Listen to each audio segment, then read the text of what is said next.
안녕하세요. 꿈너머 꿈 독서 수업 시작해 보겠습니다. 첫 순서 감사 노트 시간.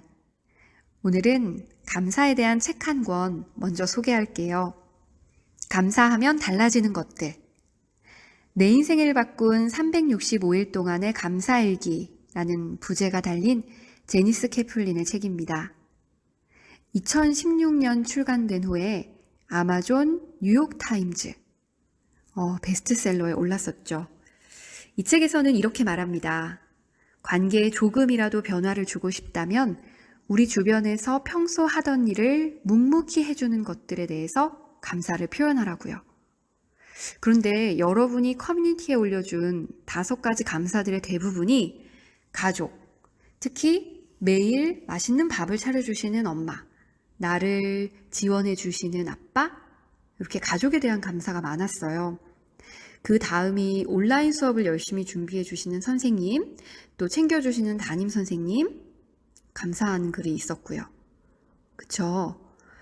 평소 하던 일을 묵묵히 해주시는 이 여러분 주변의 감사한 분들에게 이미 우리는 감사를 잘 표현하고 있었네요. 멋집니다. 분명 그분들과의 관계가 지금보다 훨씬 더 좋아지고 여러분의 삶이 행복해지고 있는 중일 거예요. 자, 오늘은 지난 8일 어버이날이었죠. 어버이날을 맞아서 나의 어버이 되신 그분께 대한 감사 5가지를 적어보도록 할게요. 꼭 엄마 아빠가 아니어도 할머니, 할아버지 혹은 삼촌, 이렇게 나의 인생에 어버이와 같은 존재가 있다면 그분께 대한 감사를 적으면 되겠습니다. 그럼 같이 적어볼게요.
다 적었나요?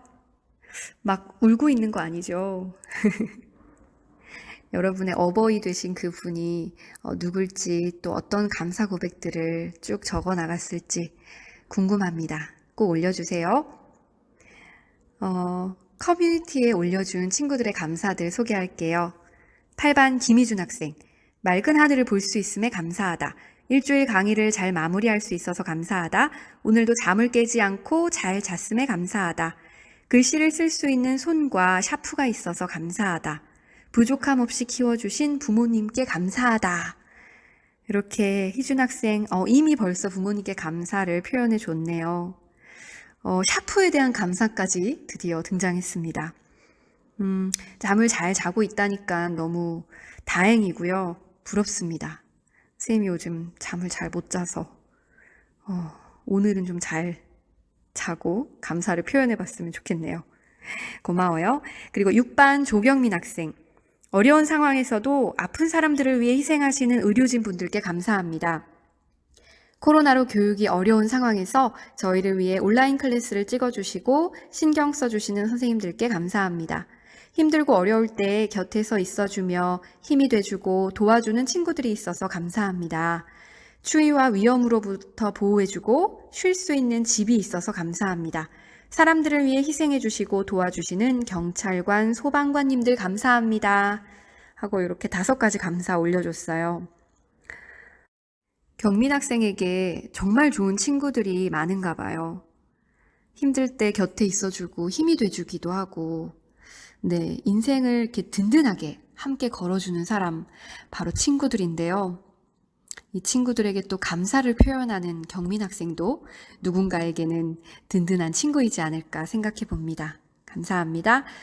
그리고 9반 정재민 학생, 항상 재밌는 소재로 만화를 그려주시는 웹툰 작가님들께 감사합니다. 제가 하고 있는 게임들을 제작하신 모든 개발자분들께 감사합니다. 항상 재미있는 콘텐츠로 동영상을 제작하는 유튜브 크리에이터 분들께 감사합니다. 명연기를 뽐내며 재미를 주시는 배우분들께 감사합니다. 이 세상에 있는 많은 즐거움을 느낄 수 있어서 감사합니다 하고 굉장히 이렇게 문화적인 감사를 표현해 줬어요. 만화, 게임, 동영상, 연기를 보는 드라마나 영화까지 왠지 이렇게 많은 즐거움을 누리고 감사하는 것 자체가 대단하다는 생각이 드는데요. 재민 학생의 참신한 감사, 감사합니다. 그리고 4반 오건희 학생, 재밌는 책을 추천해준 친구에게 고맙습니다. 부득이 사무실에서 프린트를 해주신 아버지께 감사합니다. 머리 깎기 귀찮을 때 머리를 눈에 닿지 않게 해주는 머리띠에게 감사합니다. 이번 달 용돈을 주신 부모님께 감사합니다. 가장 위에 책을 써주신 작가님께 감사합니다 하고 감사글 남겨줬는데요. 건희 학생, 지금도 이렇게 머리띠 하고 있을까요? 궁금합니다. 어떤 모습일지. 멋있을 것 같은데. 어떤 재밌는 책 읽었나요? 친구가 추천해줬다는 그 책, 작가님께도 이렇게 감사를 표현할 정도면 진짜 재미있을 것 같은데, 우리 커뮤니티에 내 인생의 밑줄로 한번 소개해주면 어떨까요? 감사합니다. 그리고 3반 이승훈 학생, 집에서 공부하는 나에게 감사합니다. 시원한 물을 마시는 나에게 감사합니다. 옆에 앉아있는 고양이에게 감사합니다. 감사할 줄 아는 나에게 감사합니다. 이들로 인해 지금 행복한 나에게 감사합니다. 완전 자존감이 뿜뿜. 부럽습니다. 이렇게 읽고 있으니까 굉장히 따뜻하고 훈훈한 분위기가 물씬 느껴지는데요. 승훈 학생이 계속 올려주는 감사들을 보고 있으면 게시판을 보다가 이렇게 저절로 미소가 지어지더라고요. 감사를 감사합니다. 온라인 수업이 진행되고 3주간의 시간 동안 무려 91개의 감사글들이 올라왔어요. 매주 꾸준히 올려준 친구들도 있었고요. 참여해준 친구들 정말 모두 감사합니다. 우리의 이 감사들이 불평 가득한 인생 감옥을 감사 가득한 인생 감탄으로 변화시키고 있는 중이겠죠? 그럼 여러분의 또 오늘 고백한 감사들 기다리고 있겠습니다. 다음은 내 인생의 밑줄 순서입니다. 오늘은 6반 최환희 학생이 올려준 글부터 소개할게요. 가만히 한번 들어봐 주세요. 나는 내가 싫어질 때 그냥 그 마음을 들여다보려고 해. 이런 마음들이 있구나. 나는 지금 나를 사랑할 수 없구나 하고. 은희야, 힘들고 우울할 땐 손가락을 봐.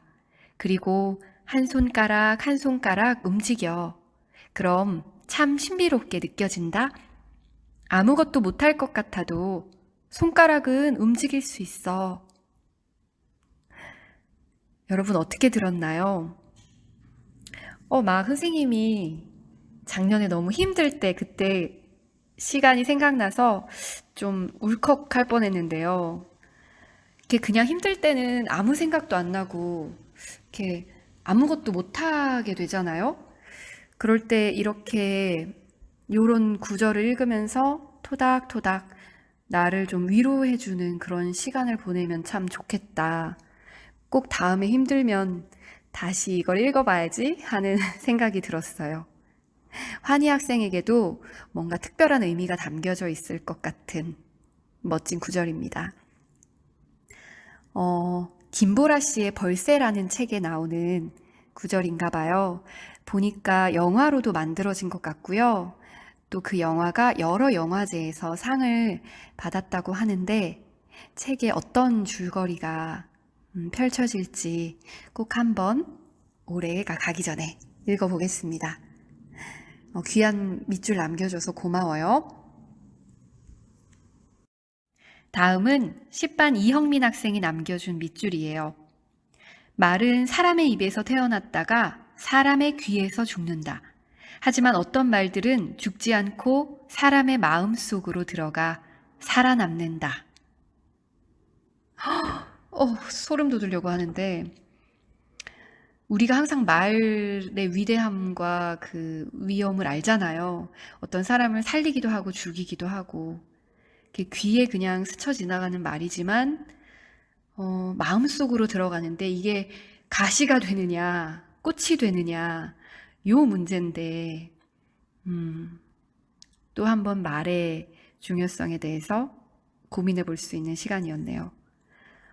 형민 학생이 읽은 책은 박준 씨의 운다고 달라지는 일은 아무것도 없겠지만 이란 책이었대요.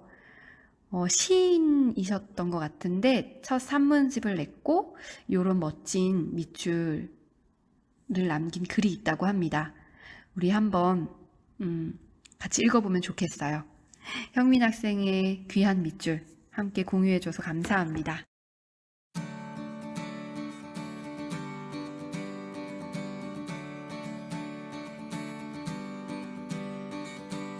병원에 입원해 있는 동안 재석은 노트북으로 글을 써서 글바다에 올리는 횟수가 부쩍 늘었다.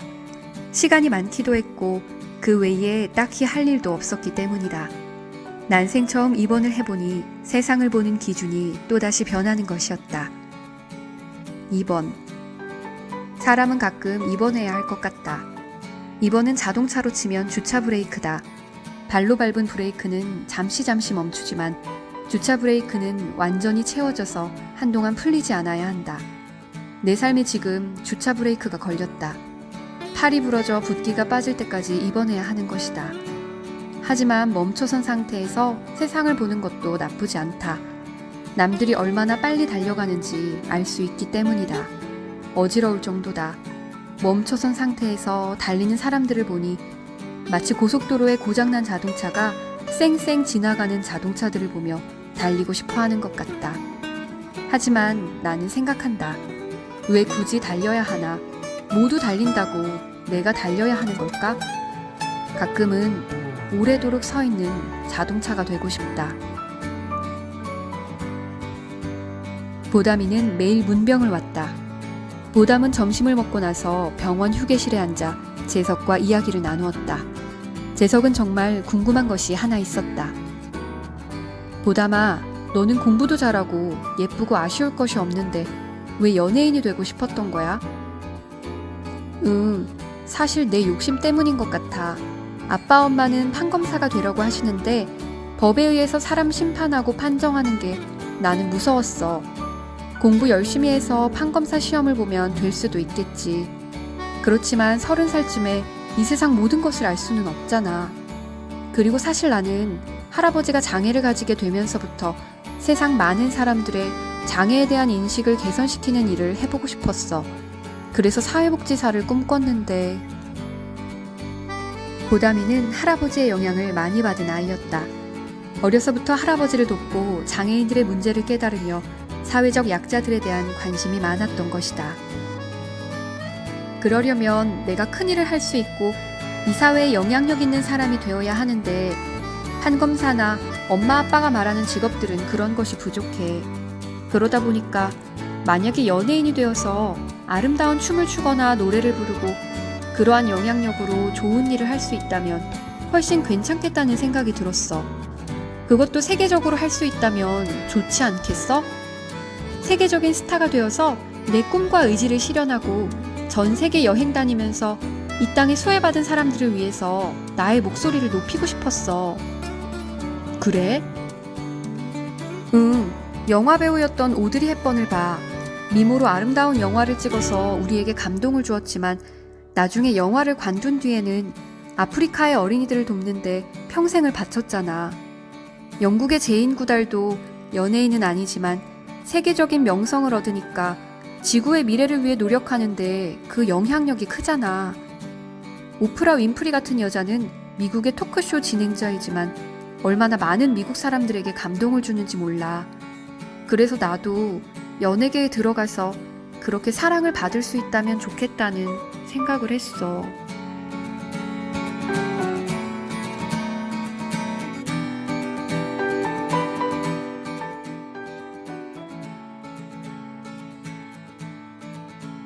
나를 발견하는 책 읽기, 까칠한 재석이가 돌아왔다. 오늘 끝부분, 마지막 시간이에요. 9번, 돌아온 재석이. 이 부분에 어떤 이야기들이 있었는지 같이 살펴볼까요? 지난 시간 주먹과 발길질에 정신을 잃었던 재석이었는데 어떻게 됐을까 궁금했죠. 바로 병원에서 눈을 뜹니다. 재석이는 제일 먼저 보담이와 향금이의 안부를 물으며 의리를 보여주고요. 보담은 병원으로 달려와서 막 울죠. 또 입원해 있는 동안 재석이는 글바다에 글을 자주 올리고 매일 문병을 오는 보담이와 꿈에 대한 이야기를 나눕니다. 바로 이 부분이 앞서 낭독해준 부분이었고요.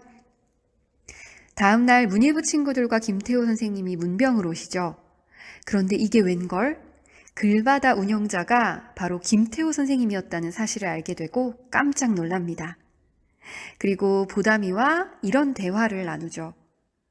꿈을 향해 한 길로 나가는 것도 쉽지 않은데 도중에 난관도 있는 것 같아. 그런데 그게 인생인 것 같아. 난관도 있고 딴 길로 빠지기도 하면서 꿈을 향해 계속 나아가는 거. 그럴 때 글 쓰는 게 도움이 되더라고. 나도 어디서 들은 이야기가 하나 있는데 말해줄까? 돛담배는 역풍이 불어도 목적지를 향해 갈 수 있대. 역풍을 비껴서 좌로 갔다, 다시 우로 갔다 하면서 조금씩 전진하다 보면 목적지에 간대 하면서 이렇게 기특한 대화를 나눕니다. 그리고 둘은 서로의 마음을 다시 확인하고 행복해하죠. 재석이가 퇴원하는 날 봉식이 형이 달려오는데요. 맨날 바빴던 봉식이 형 오늘도 바쁩니다. 근데 가기 전에 향금이한테 명함을 주세요. 자기 기획사 사장님이 향금이를 굉장히 높이 평가했다. 오디션을 한번 보러 오라. 이렇게 멋진 제안을 해주고요. 향금이 완전 좋아가지고 어쩔 줄 몰라 하죠. 그리고 부럭희 할아버지께서 향금이의 스폰서가 되어주시겠다고 제안을 하십니다. 재석은 그 순간 깨닫죠. 이 세상 모든 고통과 고난은 결국 끝이 있음을. 때로는 그게 절대적인 불가항력일 수도 있지만 새로운 삶은 어떤 형태로든 다시 시작된다는 걸요. 재석이의 이야기 이렇게 마무리됩니다. 이 부분 통해서 우리 함께 생각해 볼까요? 두 가지 질문을 준비했습니다. 1. 자신의 존재감을 확인하며 자존감을 충족시켰던 경험이 있나요? 그때 나의 느낌은 오늘 낭독해준 부분 212페이지에 보다미는 이런 이야기를 합니다. 세계적인 스타가 되어서 내 꿈과 의지를 실현하고 전 세계를 여행 다니면서 이 땅에 소외받은 사람들을 위해서 나의 목소리를 높이고 싶었다고. 그리고 재석이가 이런 생각을 하죠. 자기 역시도 스톤의 멤버로 주먹을 휘두를 때 뭔가 존재감을 확인하며 자존감을 충족시켰던 기억이 났다고. 여러분은 어떤가요? 그리고 2번. 준비된 자에게 기회가 온다고 믿나요? 나는 어떤 분야에 관심이 있고 준비해보고 싶은가요? 고생을 좀 하긴 했지만 향금이에게 정말 기회가 다시 찾아왔어요. 너무 기뻐하고요. 또 브라키 할아버지까지 스폰서를 해주신다고 하니까 향금이의 실력을 이제 계속 쌓아나가고 발휘할 수 있는 그런 뭔가 기회가 정말 온 것 같은데요. 선생님은 EBS 온라인 수업이 그런 시간이었던 것 같아요. 아이들이 어려서 몇 년을 학교에 나오지 못하고 집에 있었어요. 그래서 올해 다시 수업을 시작하기 전에 막 두려운 생각이 들더라고요. 내가 예전처럼 아이들 앞에 설 수 있을까? 머릿속에 모든 게 사라진 것 같고, 이렇게 컴퓨터가 좀 잘 안 되면 당황스럽고, 근데 어찌어찌해서 우리 온라인 수업부터 시작하게 됐죠. 한 주 내내 공들여서 수업을 하나하나 준비해 나가고 또 이 책 저 책을 찾아보면서 그래, 난 학생들에게 무언가를 전해줄 수 있는 선생님이었지. 좋은 책들을 아이들과 함께 읽으면서 같이 성장하는 시간 보내고 싶다 하는 생각을 하게 됐어요. 그리고 쉬는 동안 이제 우리 집 아이들에게 괜찮은 엄마가 되고 싶어서 이렇게 어떻게 살아야 할까 치열하게 고민했었는데, 올해 만날 친구들과 더 풍성한 인생 이야기를 나눌 수 있을 것 같고요. 또 집에 있으면서 라디오도 열심히 듣고, 책 낭독 봉사도 꾸준히 해왔었는데, 이게 헛된 시간이 아니었구나. 이렇게 온라인 수업에서 활용하게 될 줄이야. 요즘 하루하루가 너무 감사한 시간입니다. 여러분의 이 질문에 담겨진 이야기도 궁금해요. 감사노트 메모칸에 꼭 자신의 생각 몇 줄 남겨주고요. 용기 있게 공개해줄 친구들은 커뮤니티에 올려주면 좋겠습니다.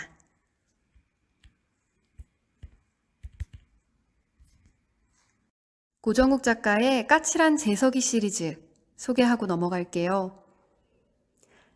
우리 책 처음 같이 시작할 때 6권의 책이 있어요 하고 언급했던 것 같은데요. 첫 번째 책은 까칠한 재석이가 사라졌다입니다. 재석이가 스톤의 멤버로 열심히 활약하는 그 이야기인데요. 학교 폭력과 문제야, 요걸 주제로 하고 있고요. 두 번째 책은 우리가 읽은 책, 재석이가 돌아왔다. 오디션 열풍으로 아이들이 꿈을 찾아가는 과정을 담고 있죠.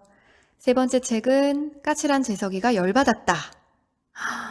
이성교제, 그리고 청소년 성문화에 대한 내용인데 재밌겠죠. 네 번째는 달라졌다. 외모 지상주의를 꼬집으면서 재석이와 친구들이 어떤 이야기를 펼쳐가는지 궁금합니다. 그리고 다섯 번째, 까칠한 재석이가 폭발했다. 왕따 문제를 담고 있었고요. 그리고 마지막, 결심했다. 가장 최근에 작년에 나온 책인데요.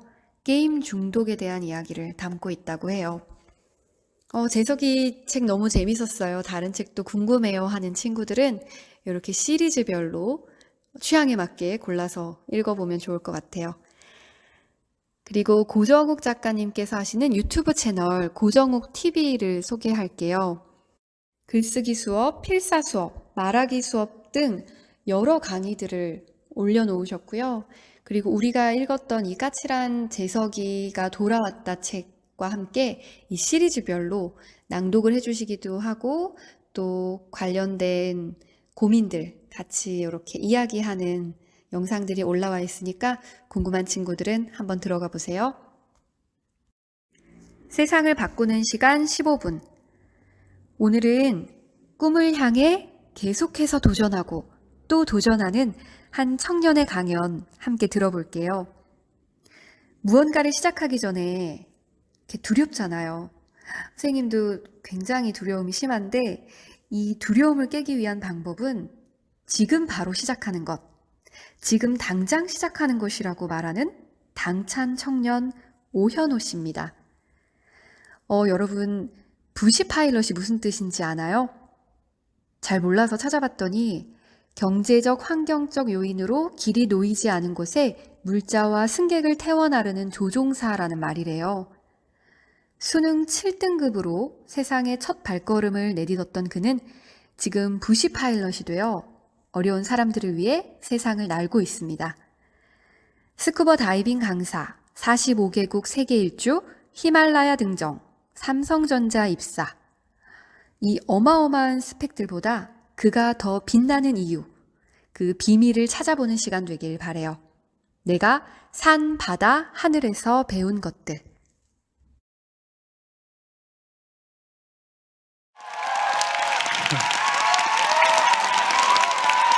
네. 안녕하십니까, 오른다. 감사합니다. 감사합니다. 저는 뭐 성공한 사람도 아니고 사실은 오늘 제가 있었던 일들에 대해서 이야기하고자 합니다. 제가 이제 미국에서 사진들 많이 찍어주세요. 제가 이제 미국에서 비행을 하고 사업용 조종사가 돼서 얼마 전에 한국에 돌아왔습니다. 저는 이제 원래는 평범한 회사원이었습니다. 삼성전자 중동 총괄에서 마케팅을 했었고요. 그 전에는 이제 바다 사나이였습니다. 제가 이제 스쿠버 다이빙 강사로 호주에서 일을 했었었고, 그 다음에는 사막에 빠져서 사하라 사막 마라톤 250km를 완주했습니다. 그 다음에는 이제 산에 빠져가지고 제가 히말라야 텐트피크를 등정했었고요. 그 아프리카 우간다 르벤조리를 등정하기도 했었습니다. 철인 삼성 경기, 제 전공이 프랑스어입니다. 2002년 한일 월드컵에서 이제 프랑스어 통역 봉사를 했었었고, 수원 국제 연극제 같은 곳에서 이제 영어 통역들도 했었습니다. 제가 갑자기 잘난 척을 하는 이유가 있어요. 저는 사실 수능 7등급입니다. 제가 반에서 43등이었었고 잘하는 게 하나도 없었고 칭찬을 들어본 적이 거의 없어요. 정말 무기력한 학생 중에 한 명이었고 내가 비교되는 것조차 모를 정도로 어느 날 20살 때 내가 이렇게 살다가는 영원히 7등급 인생을 살지도 모른다는 생각에 빠졌습니다. 그래서 제가 20살 때부터 했던 게 인간 개조 프로젝트였어요. 첫 번째로 한 거는 환경을 바꾸는 일이었습니다. 제가 환경을 바꾸니까 해병대에서 2년 동안 생활하고 나서 첫 번째 변화가 생겼습니다. 이 세상 모든 게 너무 아름답더라고요. 모든 사람들이 너무 친절하고 하는 모든 일이 다 너무 쉽더라고요. 내가 고생을 하고 나니까 사람이 관점이 변하더라고요. 세상이 변하고. 제가 해병대 갔다 오고 나서 처음으로 칭찬을 들었어요. 해병대에서. 칭찬을 들으니까 저는 지금도 누가 군대 가라고 하면 저는 지금도 갈 수 있어요. 그 정도로 저한테 정말로 최고의 스승이었습니다. 저한테는. 칭찬을 들으니까 자신감이 생기죠. 자신감이 생기니까 하고 싶은 게 너무 많아졌습니다. 그래서 제가 하고 싶었던 게 바로 자전거 전국 일주였어요. 자전거를 들고 임진각으로 갔습니다. 저의 모토가 무전여행이었어요. 그래서 뭐 밥 구걸해야 됐었고 잠자리도 저희가 애걸복걸 했었어야 됐습니다. 첫날 경기도 연곶 근처에서 저희가 이제 구걸을 하러 들어갔습니다. 안녕하십니까. 저희는 무전여행하는 학생들입니다. 밥 좀 주십시오. 10군데를 돌아다녔는데 10군데 다 실패했어요. 왜 그런가 같이 여행하는 선임의 얼굴을 딱 보니까 알겠더라고요. 얼굴이 너무 시커멓고 너무 험상궂게 생겼어요. 사람이 궁지에 몰리면 요령이 생긴다고 저희가 사람을 설득하는 방법을 조금씩 깨닫게 됩니다. 그거는 웃는 거예요. 들어가서 막 웃었어요. 그래서 어머님 안녕하세요. 저희가 무전여행 중인 대학생들입니다. 저희가 반찬 안 주셔도 되니까 물이랑 물 밥만 주십시오. 안마, 청소, 설거지 다 해드리겠습니다. 우리나라 어머님들 얼마나 대단하신 분들이냐면 제가 이렇게 말을 하면은 너희들 청소, 설거지 안 해도 돼. 그러니까 그냥 앉아서 밥 먹어 하시더라고요. 나중에는 저희가 무전여행이라 돈 없이 여행하는데 돈을 벌어요. 설거지해서 고맙다고, 청소해서 고맙다고. 이런 다양한 일들이 굉장히 많았었는데 하루는 예전에 그 충남 연기군에서 모텔에서 잔 적이 있습니다. 다음 날 아침에 그 모텔 사장님이 저희를 찾더라고요. 알고 보니까 큰 기업체 회장님이셨어요. 너희 목적지가 어디냐 물어보시더라고요. 네, 저희 제주도 가려고 합니다. 그래? 전화기를 꺼내세요. 김 사장 난데 내가 아는 동생들 다음 주 제주도 간다니까 좀 잘 좀 챙겨줘 하시더라고요. 제가 전화번호를 받았어요. 긴가민가 했어요 사실. 그래서 목포에 가서 자전거를 싣고 배를 탔습니다. 제주 도착해서 전화를 했어요. 전화를 하니까 10분 후에 BMW 한 대가 딱 저희한테 오더라고요. 그러더니 여성분이 손가락으로 따라오래요. 그래서 자전거를 타고 그 BMW를 따라갔습니다. 그래서 열심히 따라갔어요. 네. 한 20-30분을 따라갔어요. 바닷가 앞에 작은 리조트가 나오더라고요. 그 리조트 사장님이셨어요. 오겹살을 구워주시고 한라봉을 후식으로 내주시면서 묵고 싶은 만큼 얼마든지 묵어라 하시더라고요. 이런 말도 안 되는 일들이 매일같이 일어났습니다. 그러니까 정말 신기한 일 중에 하나가 제가 남녀노소 100명의 사람들을 만났어요. 근데 그 중에 50명, 절반 이상이 넘는 분들이 저에게 똑같은 말을 합니다. 그 말이 뭐냐면은 나도 너희처럼 자전거 여행 하고 싶었었는데, 나도 어렸을 때 무전 여행 해보고 싶었었는데였어요. 이때 제가 깨달았어요. 내가 하고 싶은 게 있으면은 지금 당장 해야겠다. 전역하고 해야지, 돈 벌어서 해야지, 결혼해서 해야지, 애 낳고 해야지 하다 보면 이미 꿈이 멀어져 있다는 걸 저는 이때 경험으로 깨달았어요. 꿈은 누구나 꾸지만 행동은 누구나 하지 않는다는 걸 이때 알고 나서 내가 하고 싶은 걸 찾자. 저는 이 당시에 제일 하고 싶었던 게 영어를 잘하고 싶었어요. 영어를 잘하려면 말을 많이 해야 되니까 스쿠버 다이빙 강사가 되면 말을 잘할 수 있지 않을까? 스쿠버 다이빙 강사가 되기로 결심을 합니다. 제가 이제 막일을 하면서 비행기 값을 벌고 호주로 갔어요. 호주에서 청소를 하면서 돈을 벌고 스쿠버 다이빙의 메카 케언즈라는 도시로 이제 갔습니다. 근데 돈이 없더라고요. 다이빙 강사가 되려면 수백만 원, 수천만 원이 될 정도로 돈이 많이 들어요. 제가 생각해낸 게 그 다이빙 샵에 무급 인턴 프로그램을 만들자. 그 무전여행 했을 때처럼 무급 인턴 일을 하면서 자격증을 따자. 영문 이력서 20장을 만들어가지고 다이빙 샵을 막 돕니다. 근데 20군데 다 실패했어요. 영어도 못하고 다이빙도 할 줄도 모르고 아시아에서 온 22살 꼬마한테 기회를 주는 곳이 아무도 없더라고요. 그런 식으로 실패를 경험하다 제가 벽보 한 장을 발견합니다. 벽보 집에 가져왔어요. 내가 배 주인인데 목수가 필요하다. 일주일만 같이 일하면은 스쿠버 다이빙 첫 번째 자격증 오픈호텔 주겠다. 제가 이 벽보를 다 찢습니다. 다 찢어가지고 제가 품속에다 넣어요. 품속에 넣어가지고 또 자전거 타고 막 미친 듯이 가요. 근데 그때 제 가슴이 미친 듯이 뛰더라고요. 그러니까 너무 가슴이 막 눈물이 날 정도로 뛰더라고요. 제가 벌써 다이버가 된 느낌이었어요. 집에 가서 전화를 했습니다. 저 대한민국 해병대입니다. 배에 수도 없이 고쳐본 목수입니다. 허풍을 떨었어요. 호주에서는 해병대가 특수직종이니까 저를 특이하게 보더라고요. 제가 채용이 돼서 일을 시작했습니다. 알고 보니까 그분이 스쿠버 다이빙 강사셨어요. 저는 이게 인생의 첫 번째 기회라는 거를 직감했어요. 진짜 너무 일을 진짜 열심히 했어요 제가. 왜냐하면 마지막 날 제가 물어봤습니다. 나 사실 스쿠버 다이빙 강사 되고 싶어 여기 왔다. 20번 실패했다. 나 강사 되게 도와주십시오. 그분이 한 1분 동안 답을 안 하고 고민하시더라고요. 그러더니 될지 안 될지 모르겠지만 일단 내일 나랑 같이 출근하자. 기적적으로 제가 그 다음 날부터 그 다이빙 샵에서 그 무급 인턴 프로그램을 만들어서 3개월 후에 자격증 5개를 따서 다이빙 마스터가 되고 6개월 후에 그 스쿠버 다이빙 강사가 됐습니다. 네, 감사합니다. 그때 제 나이가 23살이에요. 23살 때 저는 내가 원하는 거를 이루는 방법을 깨달은 거예요. 몸으로. 내가 원하는 게 있으면 그걸 할 수 있는 장소에 가서 그 하고 있는 사람들을 직접 만나는 겁니다. 간단해요. 그러다 보면 내가 상상하지 못한 방법들이 있다는 것을 저는 깨달았어요. 내가 원하는 걸 이루는 방법을 알고 나서 그 다음부터는 뭐든지 쉽게 합니다. 사하라 사막 마라톤 대회 250km 그냥 지원해요. 히말라야 텐트피크 그냥 올랐어요. 철인 3전 경기 그냥 뜁니다. 제가 스위스에서 교환학생 했었는데 유럽 일주 해보고 싶었어요. 후원 제안서를 만들어서 기업에다 보냈어요. 후원을 받아서 제가 유럽 일주 3개월 동안 유럽 일주를 하게 됩니다. 이런 말도 안 되는 일들이 저는 이루는 방법을 알아요. 이런 일들을 하면서 제가 2가지를 얻었습니다. 첫 번째가 자존감. 자신감을 해병대에서 얻었다면 자존감을 내가 사랑하는 마음을 제가 얻었어요. 저는 지금도 가족보다도 사랑하는 사람, 친구들보다도 저를 제일 사랑해요. 네. 네.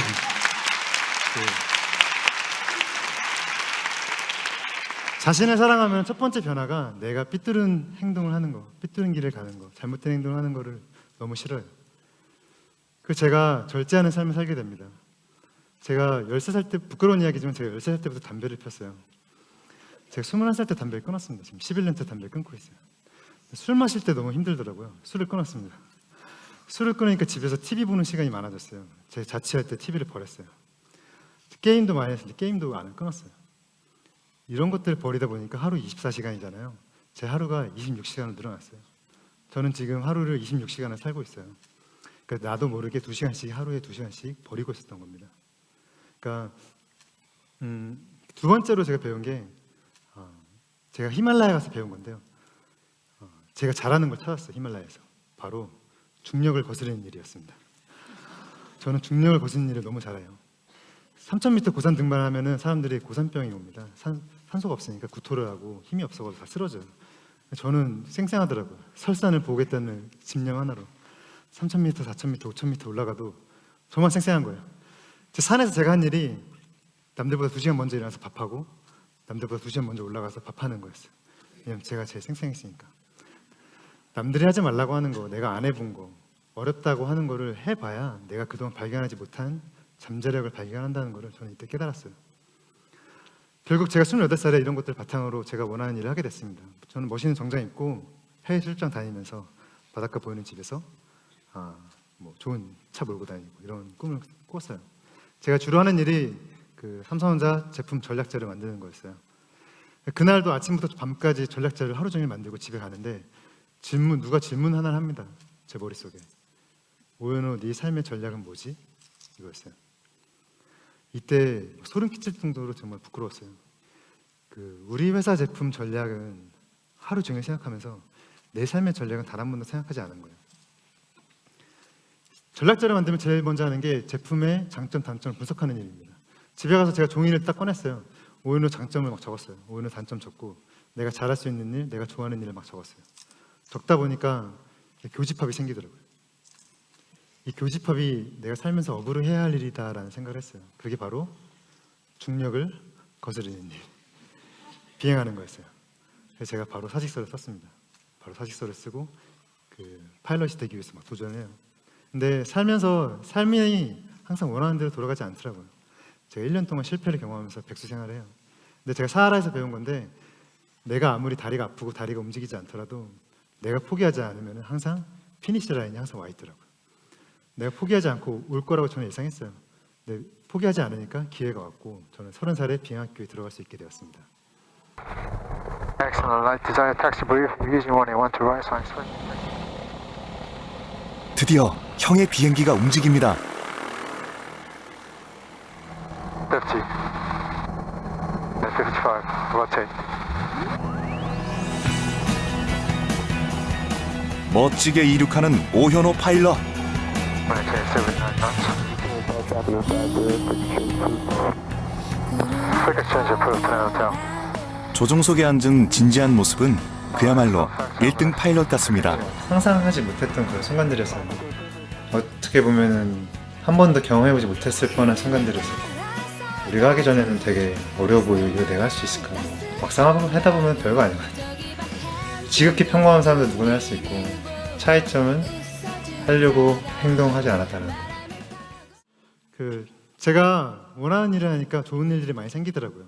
방송국에서 당신 삶을 다큐로 찍고 싶다 해서 대구 방송에서 다큐로 찍었었고 제가 미국에서 계속 글을 썼습니다.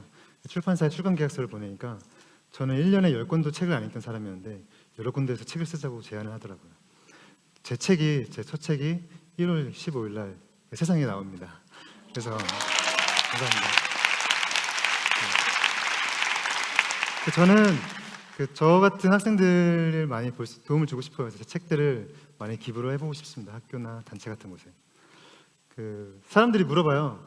어떤 비행을 하고 싶냐고. 저는 지금 말도 안 되는 꿈이긴 한데 제가 가장 하고 싶은 비행은 절대적으로 비행을 할 수 없는 사람들이 있습니다. 장애인들, 암 환자분들, 그다음에 청소년들, 비행의 꿈이 있는 청소년들. 이런 사람들을 각 나라마다 3명씩 선발해서 전 세계 경비행기 세계 일주를 해보고 싶어요. 그 사람들한테 제 옆자리 태워서 직접 조종관을 잡을 수 있는 비행의 기회를 주고 싶어요. 장애인은 왜 비행을 할 수 없다고 생각합니까? 암환자는 왜 이런 걸 하면 안 돼요? 이런 고정관념을 깨부시고 싶어요. 그러다 보면 전 세계 국가에서 우리나라도 와주세요 할 수도 있는 거고, 제가 우리나라에서 만든 비행기를 몰고 다니면서 우리나라의 비행기를 전 세계에 알릴 수도 있는 거고, 전 과정을 영화로 찍으면 영화제에 출품할 수도 있는 거예요. 아무도 모르는 일입니다. 근데 이런 말도 안 되는 꿈을 제가 꾸는 이유가, 힘들 때, 포기하고 싶을 때, 그럴 때 이런 말도 안 되는 꿈이 있으면 또 다시 일어서게 되더라고요. 제가 가장 좋아하는 말이 있어요. 구본영 선생님이 한 말인데, 삶을 관조와 관찰로 대체하지 말랍니다. 두 명이 있어요. 누군가 해야 되는 일이 하나 있다면 저는 무조건 제가 합니다. 10명이 있어도 누군가 한 명이 해야 되면 저는 제가 해요. 100명, 1000명 있어도 마찬가지입니다. 할 때는 귀찮아요. 하기 싫고. 근데 제가 하면은 기회가 온다는 건 저는 알아요. 저는 인생은 승부의 연속이라고 저는 생각합니다. 결혼할 때, 회사에서 마찬가지예요. 근데 그 승부에서 항상 이길 수 있는 방법 중에 하나는, 저것처럼 아무것도 없는 사람들, 배우는데 느린 사람들, 가장 좋은 방법이 기회를 잡는 거예요. 근데 그 기회는 남들이 하기 싫어하는 거, 남들이 안 하려고 하는 거 할 때 기회가 생긴다는 건 저는 알고 있습니다. 많은 도전가들이 있잖아요. 도전하는 사람들. 저는 큰 목표가 있는 사람만이 대단한 도전가라고 생각하지 않습니다. 단순히 오늘 하루, 내 하루를 다르게 살 수 있는 것만으로도 충분히 도전이라고 생각해요. 내가 한 번도 해보지 않은 걸 하는 것도 충분히 도전입니다. 그러니까 하루를 바꿔보는 거, 1시간을 바꿔보는 것도 저는 충분히 의미가 있다고 생각합니다. 마지막으로, 여러 가지 할 때 두려움이라는 게 항상 생깁니다. 두려움이 왜 생기는지 아세요? 두려움은 안 해본 일을 할 때 생깁니다. 내가 안 해봤어. 두려움을 깨부시는 일은 가장 쉬워요. 뭐든지 해보는 겁니다. 내가 많은 일을 해봐야 이 일이 나한테 맞는지, 이 일이 내가 업으로 하면 안 되는지, 그런 것들을 알게 돼요. 내가 잘하는 게 뭔지. 그게 첫 번째라고 저는 생각을 합니다. 마지막으로, 여기 계신 많은 분들이 사회가 인정하는 길이 아니라 자기만의 비행기를 타고 자기만의 하늘에서 마음껏 날 수 있기를 소망합니다. 감사합니다. 행복이란 무엇일까요? 좋은 옷 입고 맛있는 음식 먹고 하고 싶은 일 하는 것? 또는 자신의 꿈을 이루는 것? 마음껏 쓸 수 있는 돈과 남부럽지 않은 권력? 한 사회단체에서 현재의 생활이 행복하냐고 묻자 30, 40대 남자의 62%가 그렇지 않다고 대답했대요. 10명 중에 6명이나 되는 건데요. 이 사람들이 행복하지 않다고 생각하는 가장 큰 이유로 경제적인 어려움을 꼽았다고 하죠.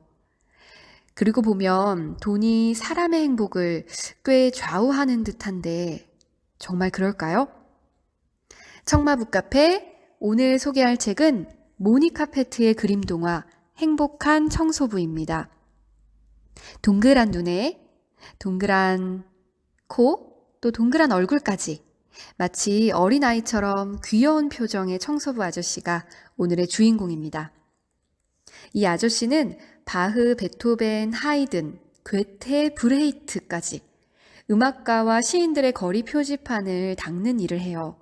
그는 아주 성실한 청소부였고 자기 직업에 만족하며 일을 사랑했습니다.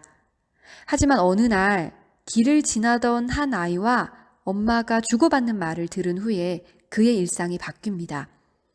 자기가 매일 열심히 닦는 표지판의 주인공들, 즉 예술가들에 대해서 자신이 아무것도 모른다는 걸 깨달은 거죠. 그날부터 청소부 아저씨는 음악회, 오페라 공연도 가고 또 밤새 거실에 앉아서 음악을 감상합니다. 다음엔 시립도서관에 가서 작가들이 쓴 책을 읽고 깊은 생각에 잠기기도 하고요. 예술가들에 대해 학자들이 쓴 책까지 읽게 됩니다. 이렇게 세월이 흐른 후 아저씨는 표지판을 닦으면서 스스로에게 음악과 문학에 대해 강연을 했고 많은 사람들이 아저씨의 강연을 들으려 몰려듭니다. 심지어 대학에서도 아저씨에게 강의를 해달라고 제의하기도 해요. 하지만 아저씨는 강연을 하는 건 오로지 나 자신의 즐거움을 위해서랍니다. 나는 교수가 되고 싶지 않습니다. 하고 거절을 하는데요. 청소부 아저씨가 행복한 까닭은 무엇이었을까요? 청소부는 처음부터 청소하는 일에 만족하고 있었어요. 하지만 음악과 문학에 대해 공부하면서 더 행복해졌습니다. 청소부는 예술을 즐김으로써 자신의 삶을 풍요롭게 가꿔 나갔죠. 청소부 아저씨는 우리에게 자신이 하고 싶은 일을 할 때, 또 스스로 즐거워서 공부할 때 행복하다는 단순한 진리를 알려주고 있는데요. 물질의 풍요로움이나 사회적인 성공만을 강요하는 요즘, 참 행복이란 과연 무엇일까요? 어떻게 하면 행복해지나요? 하고 고민하는 학생들에게 아름다운 동화 한 편을 추천합니다. 이 책의 작가 모니카 페트의 행복해지는 그림책들, 생각을 모으는 사람, 바다로 간 화가, 사랑받는 대통령. 이 책들과 같이 한번 읽어보면 더 좋을 것 같아요. 너무 많다고요? 책이 무척 얇고 중간중간 그림도 많이 들어있으니까 걱정하지 말고 편하게 도전해보세요. 꿈너머 꿈 독서 수업 이제 마칠 시간이네요. 우리 좀 더 온라인에서 만나야 할 것 같습니다. 고정욱 작가의 까칠한 재석이가 사라졌다. 이번 시간까지 함께 읽으며 끝이 났는데요. 지금 나를 발견한 책 읽기 중이었죠. 그래서 다음 주에는 이 책을 읽으면서 발견한 나에 대해서 나를 고민하고 좀 정리해보는 시간 가지려고 해요. 뒤에 이어지는 활동들도 기대해 주세요. 전환고 2학년 여러분, 감사합니다. 사랑합니다.